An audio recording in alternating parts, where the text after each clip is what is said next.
எல்லோருடைய இதயத்திலும் நிழலாடி கொண்டிருப்பது இந்த இயக்கம் ஒன்று சேர வேண்டும்.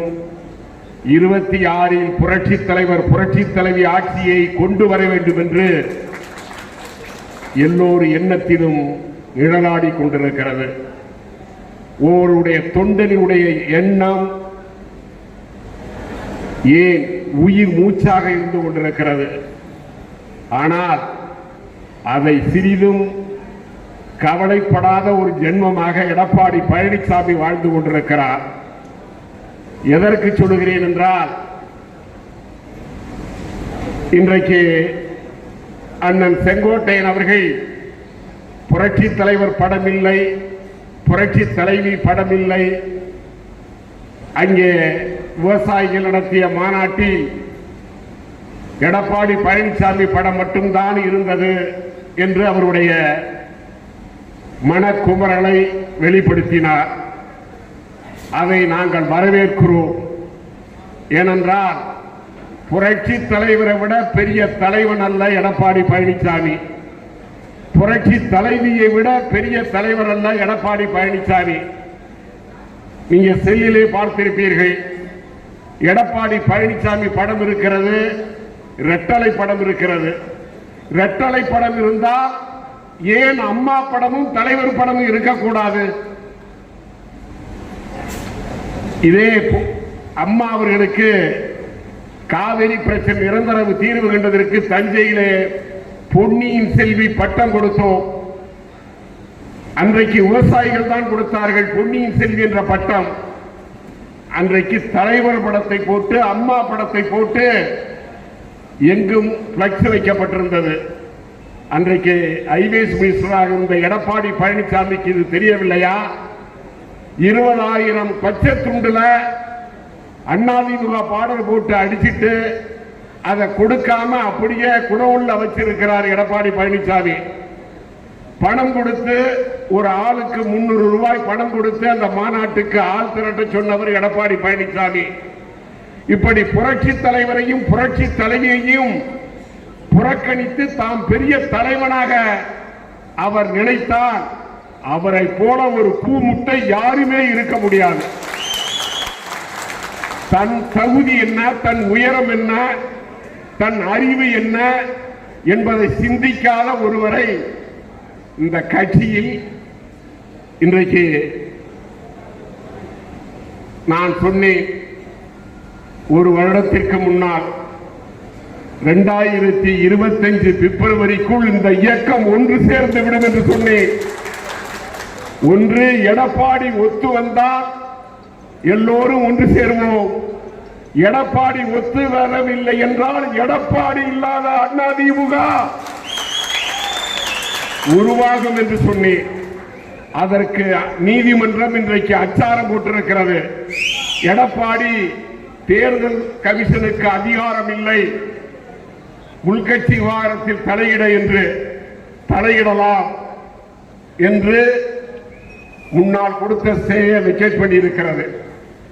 உள்கட்சி விவகாரத்தில் தலையிடலாம் என்று சொன்னால் சட்ட விதிகளின்படி பொதுச் செயலாளர் தேர்ந்தெடுக்கப்படவில்லை. இன்னும் 10 நாளைக்குள் பொதுச் செயலாளர் ரத்து என்று சொன்னால் அங்கு இருக்கின்ற எடப்பாடி 2.5 கோடி தொண்டன்னு சொல்லிட்டு வாங்கின வாக்கு 80 லட்சம் வாக்கு. ஆனால் அங்கு இருக்கின்ற தொண்டர்கள் 100% பேர் அப்படியே ஒன்றாக்கி நாம் ஒன்றாக இணைந்து அதிமுக ஆட்சியை உருவாக்குவோம். இதுதான் நடக்க போகிறது. எடப்பாடிக்கு இந்த இயக்கம் ஒற்றுமையாக இருக்க வேண்டும். புரட்சி தலைவர் புரட்சி தலைவி எண்ணம் நிறைவேற வேண்டும் என்று உண்மையான எண்ணம் இருந்தால் இந்த கட்சி ஒற்றுமைப்படுத்துவதற்கு எடப்பாடி பழனிசாமி முயற்சிக்க வேண்டும். அப்படி முயற்சித்தால் எடப்பாடி செய்த பாவம் எல்லாம் கழிந்து இந்த இயக்கம் வளர்வதற்கு அவர் துணை இருக்கிறார் என்று பொருள். துணை என்றால் என்ன? பொதுச் செயலாளரை விட்டு விலகி இந்த இயக்கம் ஒற்றுமையாக இருக்க அவர் பாடுபட வேண்டும். அதுதான் ஒவ்வொரு தொண்டருடைய எண்ணம். இன்றைக்கு நிச்சயமாக தேர்தல் கமிஷன் எடப்பாடி பழனிசாமி பொதுச் செயலாளராக தேர்ந்தெடுக்கப்பட்டது செல்லாது என்ற அறிவிப்பு வரும். ஏனென்றால் புரட்சி தலைவர் வகுத்த சட்ட விதி பொதுக்குழு எந்த தீர்மானத்தையும் ரத்து செய்யலாம். ஆனால் தொண்டனால் தலைவன் தேர்ந்தெடுக்கப்படுகின்ற விதியை யாராலும் ரத்து செய்ய முடியாது என்ற விதி இருக்கிறது. அது ஒன்றை மட்டும் சுட்டிக்காட்டி தேர்தல் கமிஷன் பொதுச் செயலாளராக எடப்பாடி தேர்ந்தெடுக்கப்பட்டது செல்லாது என்று அறிவித்தால் எடப்பாடி பர்ம அகதியை போல் ஆகக்கூடிய சூழ்நிலை வரும். அரசியல் அனாதையாகக்கூடிய சூழ்நிலை வரும். இன்றைக்கு அண்ணன் செங்கோட்டையன் அவர்கள் நாங்கள் பொதுச் செயலாளர் ஒற்றத்தலைமை என்று வரும்பொழுது எங்களுக்கு ஆதரவாக இருந்தார். என்னோடும் அருமை சகோதரர் மனோஜ் பாண்டியனோடும் தினமும் பேசிக் கொண்டிருப்பார். தொடர்ந்து சட்டமன்ற உறுப்பினராக இருந்தவர், புரட்சி தலைவருடைய உண்மை விசுவாசி. எங்களுக்கு மாற்று கருத்து இல்லை. அவர் சொன்னதை நாங்கள் வரவேற்கிறோம். போராடி இன்றைக்கு எப்படி பேசினாரோ அதை கடைசி வரைக்கும் வீரமாக நின்று எடப்பாடியை பொதுச் செயலிலிருந்து அகற்றுவதற்கு அவர் துணை இருக்க வேண்டும். அதை செய்தால் அண்ணன் செங்கோட்டையனை நாங்கள் பாராட்டுகிறோம்.